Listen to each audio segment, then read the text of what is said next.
Canal Congo Télévision na pesi bino penzambo te sengezali angai pambate to yoko kuta na lisusu lelo longo na bino na ntere ya masolo bolingaka masolo lokota lingala masolo ya polele mbote na balandi nyonso ya Kinshasa balandi nyonso ya libanda ya mboka bande kunanga na Maroc na pesi bino penza ba mbote belé blonda biso libanda ya mboka diaspora congolaise bino banso to pesi bino penza mbote pe bolandi bolamo ya masolo mokona lelo na nzela ya Canal Congo Télévision CCTV lelo bande ko balandi to yepo to lobela makambo ndenge ezali koleka lelo awa na Ville province ya Kinshasa pona nini te na etande mobimba ya Congo démocratique boyebi na masolo oyo to mesana mingi ko yamba ba acteur politique mais lelo to ko yamba bandeko o bazeli pe ko bunda ko pesa bango loboko pona ko sepelisa bandeko mususu na kati ya Congo démocratique mboka na biso tratina lelo to yambi pona bino lisange bengame ONG Action Plus oye kambeme na mama Dorcas Zumba Muteba coordonnatrice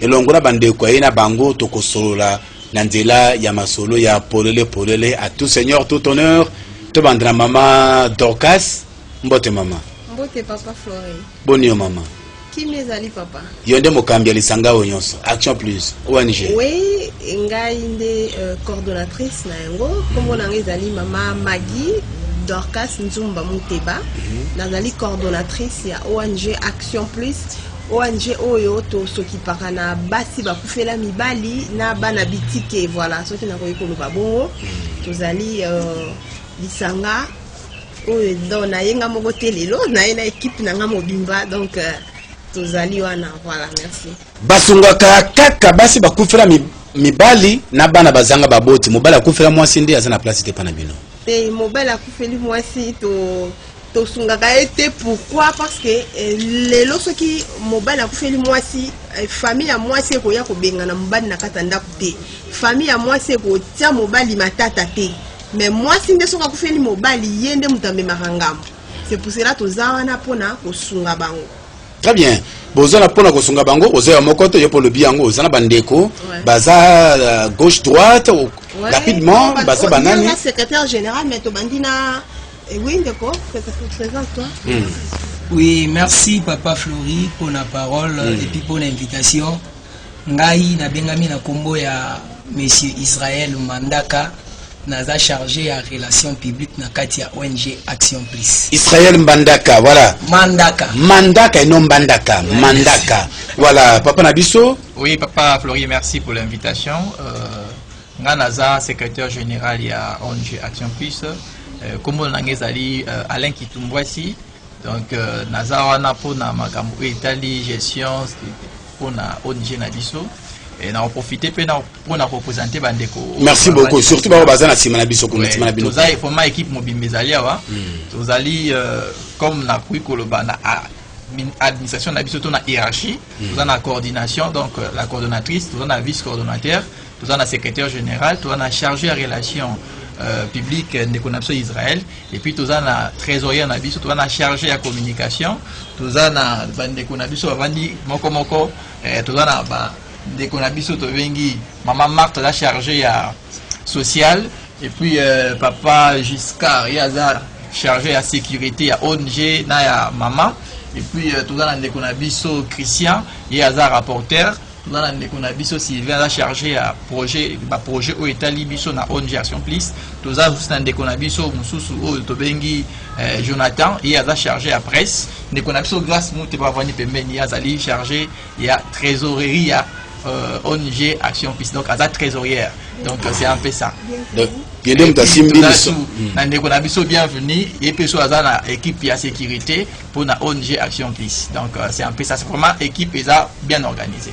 Merci beaucoup nakanisi bon comprendre ezali sanga ya masekite sanga pe ya pamba te na kuluba kezali sanga ya bato ya mayele liboso na bango mukambi azali mama a très bien pona ko kamba ba mama na batata na kati ya lisanga ezalo kula balabaka lobite mwasi atonga kamboka te wana sema makamba kalese leka lelo basi bakomi kotonga kosala misala minene ya kokamwa na misha bato la preuve en est que lelo mama azalo kula mokambi ya ONG Action Plus na nzela ya masolo ya lelo bando kwala netokola kisabino pe na bilili misala ONG oyo ezali kosala awa na ville ya Kinshasa ya kopesa esengo na bandeko mosusu ya kosunga basi bakufeli mibali baorfele bazangi baboti bazali wana pona kosunga bango. Alors Maman Dorcas, Oui, papa. Bisanga na bino ONG Action Plus et botami mbulanini. Merci beaucoup, papa Flori. ONG Action Plus et botami le 1er janvier 2021. Donc c'est vrai, il y a un projet Moko Yakala. Mais en 2021, à Wande, tu lances qui projet officiellement. Donc ONG Action Plus et botami le 1er janvier 2021. Donc, quand on a eu à peine 3 mois. 3 mois, oui, 3 mois. Dans une semaine, comme ça, 4 mois, voilà. Donc, ONG Botami, quand en 2021, mais tout ça dit déjà, moi, bah, action est belle parce que, biso, tout ça dit Action Plus. Maman veut faire dans la. On a une Action Plus. Merci. Action Plus, pourquoi? Parce que, au moins, les biso, to kambara, bah, si, bah, koufé la mibali, na français, to bengi, bah, femme veuve. Maman veut parce qu'on a pour ça que yo il a discours mora milai non biso to zaka plus na action so otali depuis to bandi et to sali 3 mois mais to sali déjà 4 descentes donc to kiti déjà na 4 donc to zalaki déjà na kaluka to sungaki basi bakufela mibali to zalaki na ngaba na église Sebeko to sungaki pe basi bakufela mibali na bana bitike kuna pe tozalaki na tiangu na siège na biso parce que ONG na biso Action Plus c'est dans la siège na biso ezali na avenue Manzanza numéro 7 na commune ya Kimbontieke quartier Mikondo. Donc kuna na siège tozalaki kuna et puis toyaki kozonga lisu na siège le 8 mars pour na kopesa ba mama veuve basi bakufela mibali kopesa bango mwa maputa na mwa biloko kolia po basi wana bazana muto osombela bango maputa te. Donc biso tozalaki wana topesaki bango ba maputa. Donc c'est ça. Donc Action Plus, pourquoi? Parce que tozalaka plus souvent na ba action tozalaka plus ba action sur le terrain. Voilà, c'est pour ça que topesa ngo combo Action Plus.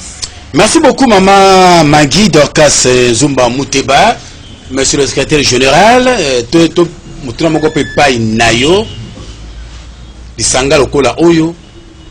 Izomonda bank lisanga ya batu ya mayele. Tango bosangani bozo eloko moko bozo luka na kati na yango. À part peut-être kosunga ba mama, ba veuve, kosunga ba orphelin, na simana yango bozo kanisa loko nini na kati lisanga na bino oyo. Bon, oyo toujours kanisa mingi eza d'abord quoi apporter sourire. Toujours ça la oyo Bible est recommandé moto nyonso. Nzamba isi biso ete esengeli ko sepela na bae bazali ko sepela. Ko lela pe na bae bazali ko lela. Ba mama veuve bazali mingi bato bazali na ko lela. Esengela biso pe to kende ko soutenir bango. Ko soutenir bango za kaka te ndenge coordonnateur sauti koloba awa to kende to beta ba masolo ya milai. Esengeli to yeba ba problème na bango ba posa na bango et puis to partager na bango yango to bibengi biso moko Action Plus. Donc toza souté que auto kanisa que non un jour to ko masogi na bambo motogi non les kanisa zaka ko partager au Bible bi kabola bosu na yo na bato basusu to na ba bazangi Yesu ya bisi ba yeko linae moto azene bila mami balasa nini alongola moko apesa mususu na oya zangi ya moto zali ko sala. Donc tozavo mako tambo na nzela oyo Biblia esengi biso tolanda oyo etikali liboso na biso nzambe nde ayebi. Papa Flori, pardon, on a complété CG Moukier. Denga lobby, bon, c'est vrai, tous dans l'église, mais quand même, moi personnellement, on a beaucoup le bar. Et le que tout chakinga na sala ONG Oezali, n'a pas sa verset, moi que ça, Psaume 41, verset 2. Et lobby? Et lobby, la française ali errer, c'est lui qui s'intéresse aux pauvres au jour du malheur. L'Éternel se souviendra de lui. Donc, et sengona mutoyo azokanisa baibazanga azokanisa baibazangi babola voilà. Donc et sengozali ngala loba toujours et sengozali na muto azana ndako kitoko te et sengozali na muto azaki kitoko te mais pour moi en tout cas et sengona ngai c'est plus lorsque je suis en train de partager les paix que j'ai dans mon qui on ngana zana ngo ceux qui nazo kabola yango na babola nde yango na et sengona nga pour na biete les jours du malheur, Nzambe akokanisanga. Donc c'est un peu dans ce sens-là qu'on a complété CG Moukier Dengue Alobaki. Merci beaucoup. Merci. Papa Alain. Oui, Papa Flori. Bosunga kabasi bakufela mibali ba veuve. Oui. C'est que veuve oya komé na zemi. Azape na droit ya koya na ONG na bino pona kozali sungi à ceux qui après kotungisa mobala kufi 2 3 4 ans après totungisi le kakatano mama azimwa zemi bon pasi ya zemi makoki ezali te esa ko ya pepa na bino moi si veuve bazana zemi papa Flori to kana malamu mama veuve azaka mama oyo azana 30 ans azana 40 ans soki mobala kufi azana no veuve mais tango amoni ke âge na ezanano azana possibilité de mobali wana za sous veuve te parce que tango lobi mama akomi na zemi mais zemi wana azwa ke mo epa nani pa moninga na mwasi eza epa mobali donc wana azali susu veuve te wana aza déjà na charge ya mobali moko boye donc wana aza susu na charge na responsabilité na biso te peut-être veuve oyo mobali atikaki peut-être na zemi tango akufi famille bayebaki te ba négliger parce que biso là beaucoup plus attaché na ba maman veuve o baza démuni ba baza rejeté ba famille ba boaki ye nde tango akoyepa na biso botala nazaki na zemi mobali akufaki zemi bandeko na ye bayebaki yango te tala sikoyo zemi na ngai ebimi moyeba so ngai ezali te nalobeli bango baboyi parce que lelo toza mpe na batese ba aden bakoza te bayeba réellement soki ezalaki ya mobali na ye mais biso toza na soki aza sincère expliquer biso ke oui ezalaki ya ye mais tokosunga ye te mpona nini tosunga ye mais et puis biso mpe na ONG tozotala mpe ba âge mama veuve oyo aza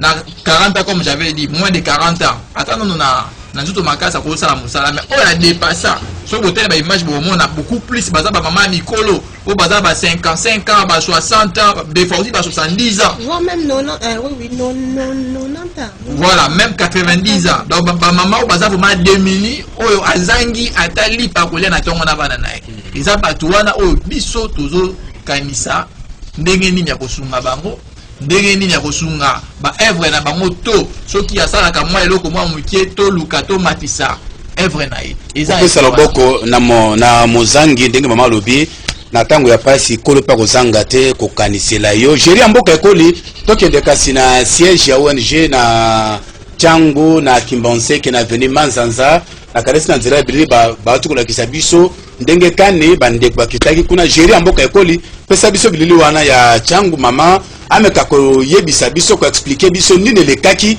mokolo wana tango bakitaki na siège ya ONG na commune ya Kimbonseke na quartier Mikondo jeri ya mboka ekoli malobomboka yo.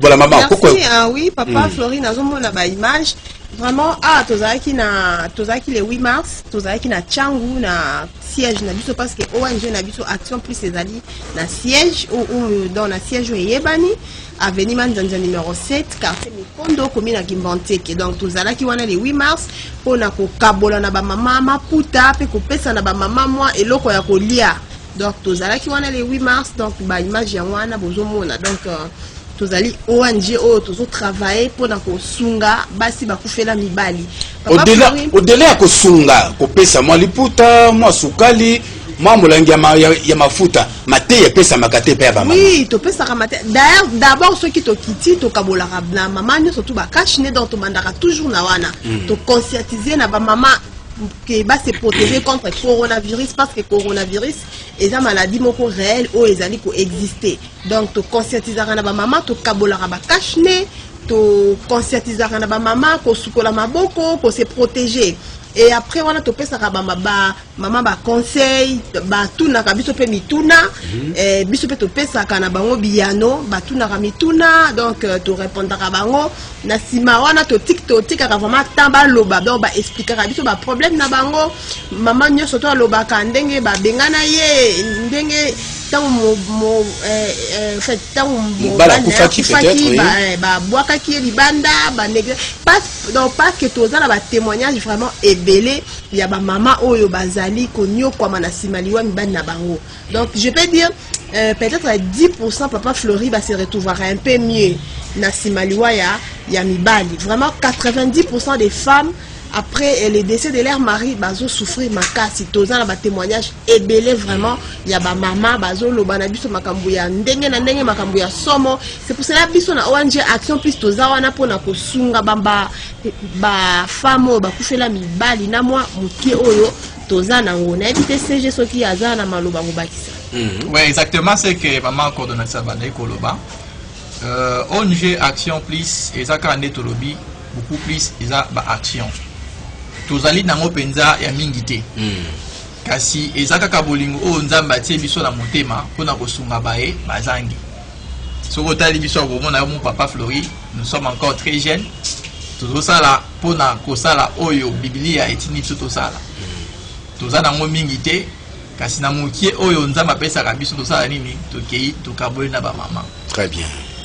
En tout cas bande ko balandi ngana lobaka tangu nyonso mama tangu fandi na ndako ya libala soki ozalaka na lolemu ya kisengele mbebo ye pasola yebaka ke mokolo kaka mobala konyoloka bilia kiyo bikoki yeba komibongisa yeba kofanda na babokilo yeba kofanda na basemeki to yebite oya kokende liboso kozala tata to kozala yo to yebite lolemu na yo batela yango ekosunga yo pozala penza malamu soki moko na kati na bino akoloka kotika moninga liboso mama Nzumba ONG Botami na mois de janvier c'est vrai projet ezalaki ya caramel le 1er janvier de Botami to moni ba action ya kitoko penza bo esalami balobaka soko moni mwana ya soso atondi na nzungu c'est que mama zana se est-ce que bozana moi muto moko zo pesa bino moi menor moko zo tindika bino na sibi ezakaka oyo ya bino moko nde zo sala nyoso to tala. Merci beaucoup papa Flori.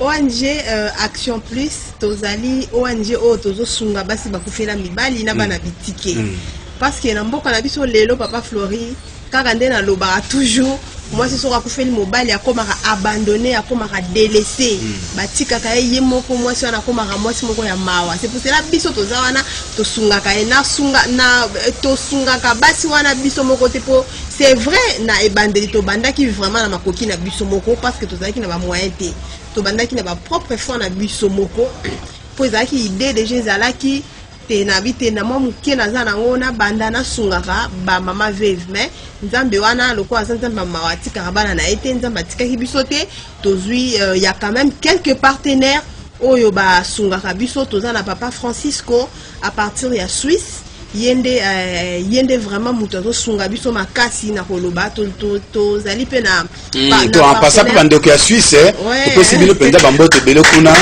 pour la biso libanda ya mboka. Merci papa Francisco nzamba pambola aza papa moko a je peux dire azalaka déjà na souci ya kosunga babola. Alors tant à qui ONG na biso amoni que oui toza sérieux à landeli amoni vraiment que oui c'est une ONG très sérieuse to zali na siège toza vraiment effectivement ko sunga batu nde a contacter ki biso loko ape azala ape na souci ko sunga batu nde a sunga biso soki toza ba descente vraiment atika ka biso te a sunga biso na mo mukie po na to somba biloko pe to ke ko pesa na ba mama veuve à part papa na biso Francisco na Suisse tozali na papa autorité na Brazzaville yé pas landa ki biso kaka azala ki peut toucher à moni ba maman veuve. Il y avait une maman veuve wana maman moko veuve to sunga ki azana 80 donc presque ba 80 ba c'est ba 70 80 ans. Il y a une maman veuve wana zana 80 bon comment na maman koko moko voilà ye wana maman koko wana alala kana kiti ndenga za wana alala kana kiti azaka na muste.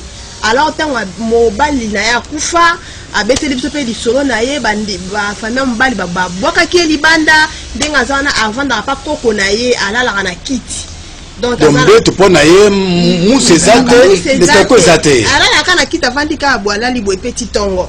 Alors to na âge na ye wana vraiment to laki très touché tant to mona ki abeteli biso lisolo na ye azana bana misatu mobala kufa mwana moko pe akufa atika na bana mibale moko azana ngola ke ko luka vi moko mususu ya mwasi pe akota ki libala mbali pe susu akufi lisusu donc atike suna bana bosaki nini kasi na koko wana nde na koko wana to sombela ke pe muse itanga beteli image na yango zali ouais image nango na alors je dis mboka image ya mousse to zwa Jonathan so image ya mousse ezali tozui to pesi maman wana to sombela ke mousse to pesi donc papa nabiso Francisco na Suisse a qui touché et ça qui est vraiment passe makasa lela qui a dit ah maman bola la kana kiti nde a tinda ki mbongo to sombela ki mousse pe il y a partenaire nabiso mususu papa autorité na Brazzaville azali ye pas sunga biso le 8 mars a sombela ki biso pe maputa to abakisa pe maputa musuna ba o to sombaki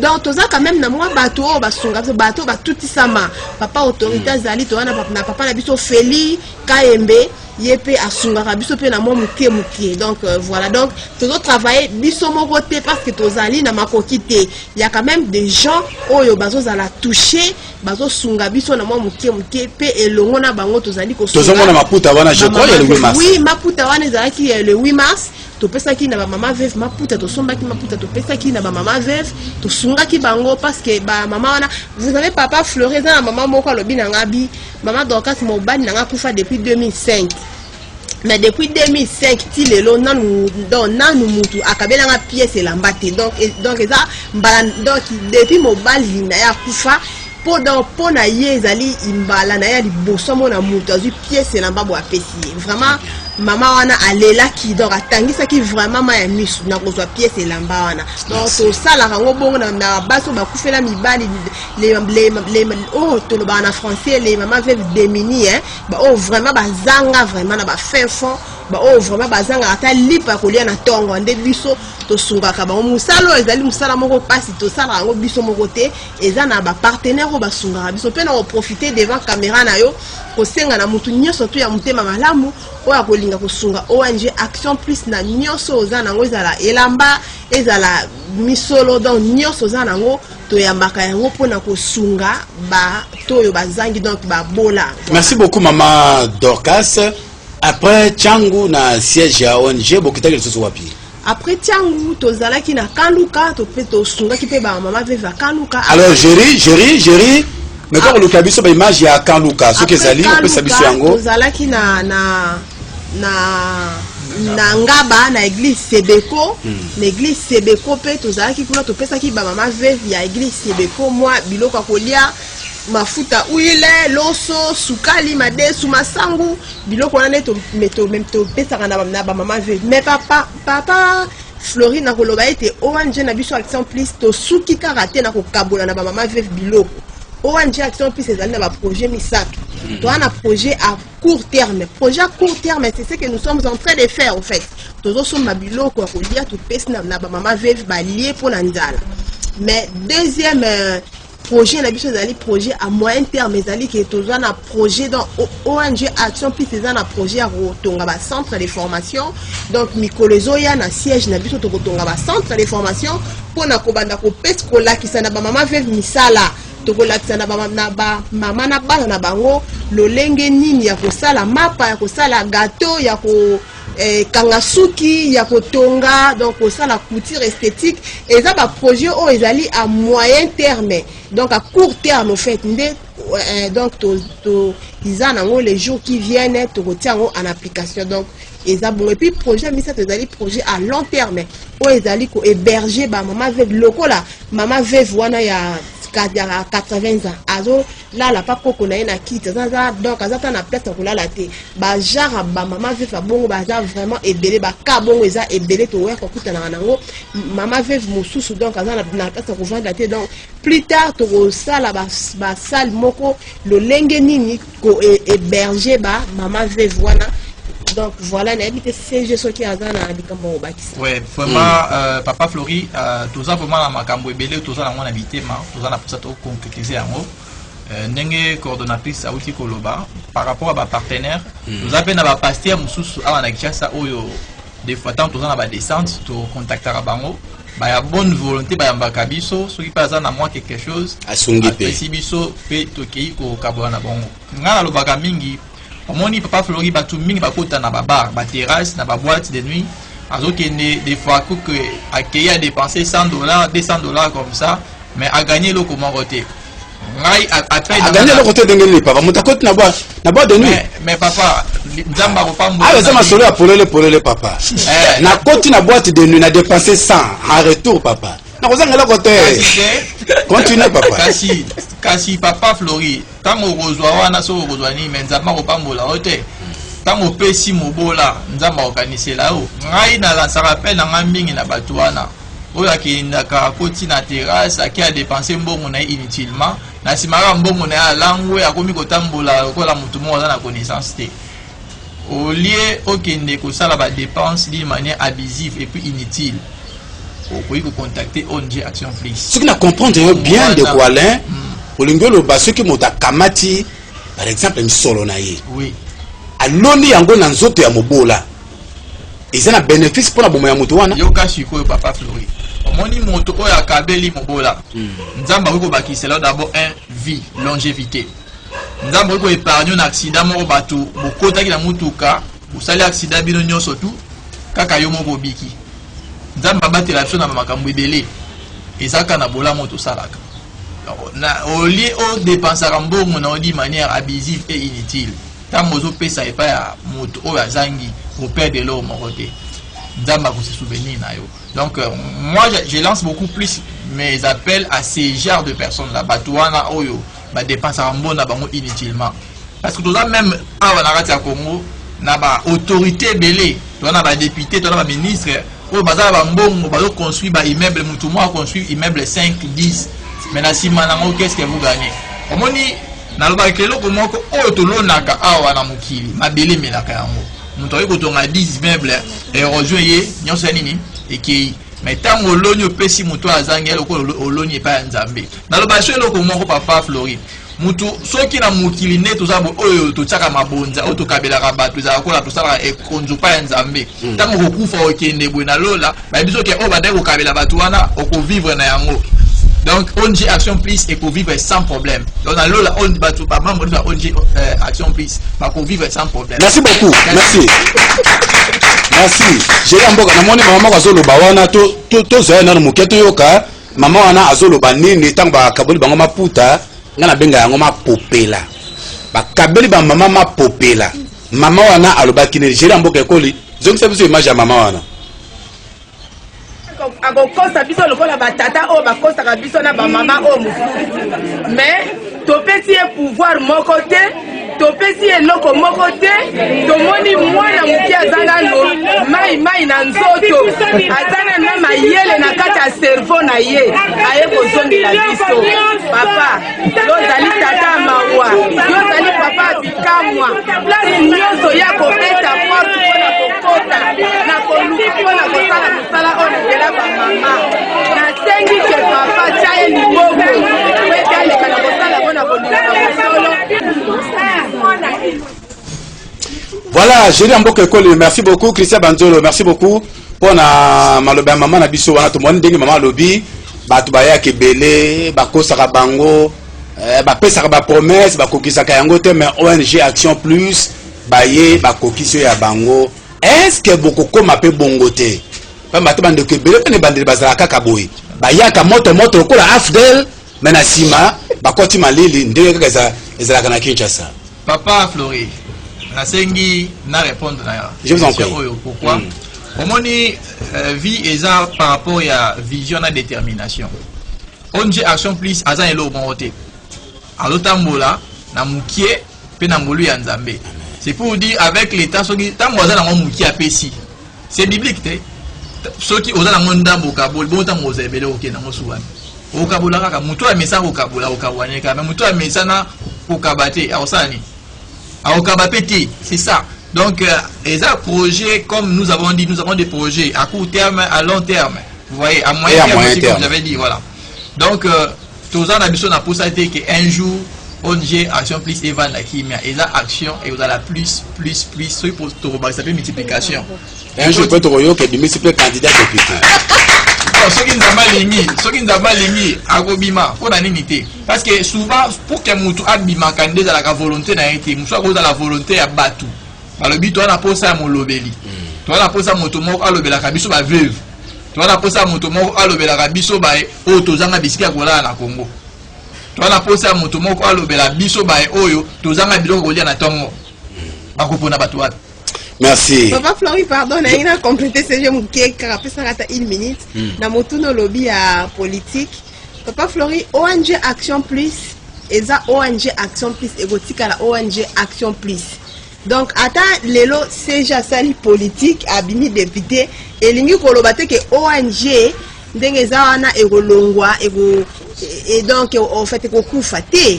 ONG Action Plus érotique à la ONG Action Plus donc et continuer toujours ko sunga batu et ko continuer toujours ko sunga basi ba kufela mibali pena bana bitike voilà donc politique et ko pekisa ONG que et ça la misala nango donc ceux qui déjà commis député lelo to Israël a commis député lelo donc to yo mokopé ONG to la mokopé et ça on a bête ONG et pour continuer na misala na yango donc politique ko pekisa biso te to sala to zwa donc en fait vision na biso et souka pour na politique te politique eza na ngolo moko à part ceux qui déjà ça ni na mais ONG et ko tika la ONG donc continuer toujours na kati ya vision na ngo na baction na ye eza la ko bible lo bakelo ko nino ko kabla biso na bolingo na nzambe ya mwana ndenge moko pela ONG lo ko ndeko kabla bango na bolingo ko sunga bana mboka eza politique te donc baza wana pona ko sunga ba peuple congolais quelles que soient les circonstances quelles que soient union siko ko na bango na pona bango jeri amboka ko peut-être image ya suka tozo ya wapi Yangaba jeri amboka ko pesa biso en attendant pesa ba image Yangaba question mo que pa maman Dorcas oui papa basi mingi ceux qui mobala kufi bikakatane comme la bango ba yeba ba droit na bango te mingi na makambe tali libala mama fanda libala ayaka to fanda mobala ultima tete mama ultima sina bakuta na po matete libala sarami bakezo ndako na njili mobala soka kufese moi na kuiko ko espérer ko za quelque chose est-ce que bola kisaka ba mama ba droit na bango na kati ya mabala ndenge ni bakoko fanda mabala pour que ceux qui lelo to souhaita kata mezeli ndela ya moto nyonso ceux qui kama ekomeli bango mama za na droit ya ko réclamer ba droit na ye bosala ka yango pe. Merci papa Flori na motuna na yo eza motuna moko vraiment kitoko mingi vraiment na profiter kutu na si ma caméra na yo ko conscientiser eza na basi mingi pe bazolanda biso na ngonga oyo tant sous mobile à kufina nous tazali donc on a conseillé na bio maman vraiment il faut éviter libala ndenge papa Flora lobi ya yakato vanda parce que les loso qui papa zate victime numéro 1 et aux andé yo donc victime numéro 1 et zalinde maman c'est pour cela faut vraiment ko yeba ndenge nini ko solo na papa donc ko yeba ndenge nini ko na holoba même ko bondela ye ko supplier ata a honorer yo abo kindata ne fils kata na civil bo comme ata na l'état comme ça mukolo ata papa ozala te yo maman ozala protéger sinon en tout cas ba ka mingi tozo kuto do ba ka mingi tozo kutana nango ya ba mama mingi saka ke papa kufi ba benganie ba boite libanda ezali pona maman zali protéger te donc ceux qui moi so zali protéger vraiment ba kabo eko komela biso te donc ba kabo eko komela biso pona tozo zala protéger te voilà papa Alain nazwaki moi na ba tutokutana ki na campagne moko na triomphal masolo bandi to komi ko fanda na biso na pompage mama kei ngai makoki ko bala ye ezate na sala nini moi si on a sala nini pour ces amis mais nazala makoki te na sala nini bon je pense que papa Flori wana eza makambo esengeli mboka na biso e régulariser yango omoni yo na mikile ya poto bato basaka libala famille oyo ayo na ya ngai boyokani botie ba moyen bosai libala mais oya biso na Congo awa eza aussi ba parents na biso ndenge basengaka tango tali liste yo mo mobali soko osalaka eloka malunga te eza mwa pasi ya mo makambo wana ezokomela biso eza mbula matadi nde sengeli yende atala dossier wana ayeba comment faire pour résoudre un peu ce genre de problème. Je pense que la question est bonne mais eza par rapport à la vision ya ONG Action Plus T mais réponse dans eza vraiment eza question mo oyo ministère des Affaires sociales et c'est avant de la mona ba boti parce que tout ça biso na biso. Merci. Mboka eza biso na biso ba congolais c'est ngaka toyo kana pour que tota mola malamu. Merci beaucoup pour cette gars na motema kasingonge komi na suka mama Dorcas ba biso to komi na suka lelo ba suka ekozonga ya suka te ya bokabone pona lelo ekozonga pa ya mama Dorcas Nzumba avant merci beaucoup vraiment papa Florina pesi matondi mingi na CCTV au bayambi biso merci pe l'équipe mobimba au ba accompagner ki biso lelo na zaki nga mote na zaki na équipe nanga vraiment mobimba bo moni biso tozali ONG moko très organisée, donc tous en a siège, tous en a documents, tous en a nyonso. Donc nous sommes là pour s'occuper na ba femme veuve, na baso bakufela mibali pe na bana bitike. Toza wana tozo sunga bango na momuki o toza na vraiment na ko senga ndenge papa Flora lobili lo bananga ya bokaboneza kake toza na besoin ba partenaire tozo luka batu o ya mitema malamu bato yo bako tutisama bato bazaka na souci ko sunga babola vraiment boya bo benga biso na peso na ko pesa numéro na biso ya ONG ezali plus 243 81 31 995 plus 243 81 31 995 soit 081 31 995. Wana des numéro na biso ya ONG Action Plus vraiment bobenga biso ba o tout ba kolinga ko sunga biso tozali wana na lisungi na biso donc nyoso tout bokozana nango que ça soit en espèce soit en nature et ko sunga kaka ba mama veuve parce que lelo na mboka na biso basi ba kufela mibali les femmes veuves démunies baza ko souffrir vraiment énormément donc to sunga bango na momuki oyo toza nango soko oza na posa ko sunga biso bengi biso na numéro na oti kopesa lisungi na yo kozala les bienvenus pe toko kabolango na ba mama veuve yango batata ya kisasa te bakomi batela malamu to tambola malamu poto umela na mokili parce que to tamboli malamu te to way avant tokoza to mama ke yo tikali a yebake papa Flori pardon na pesa merci na ba partenaire na biso basunga biso maman Dorcas rapidement na monsieur Francisco merci na papa autorité merci na papa Feli na bandeko na ba partenaire nyonso tuna ba obo benga biso to pesi nombo te pe na pesi merci na pasteur Kizamina oyo azape moko ya ba partenaire na biso asunga biso merci pe na équipe Momba ya CCTV merci beaucoup na binope merci na ONG Action Plus ndenge boyaki ko répondre à l'invitation na biso merci beaucoup vraiment merci na Lola Kinyamba merci na Olivier Longwango Christian Banzolo Géry Mboka Ekoli merci na Romain Makonda Mbangi Makanga homme intègre merci na yo penza masolo lelo komi na suka kasi disese moko ya baluba elo bakaboyi na kati ya fête moto oyo ayebaka kobina te mosala na ye kofunda mobeti mbunda na bini malamu te po ye azobeta mbunda malamu te botikala malamu tokotani mbala. Merci.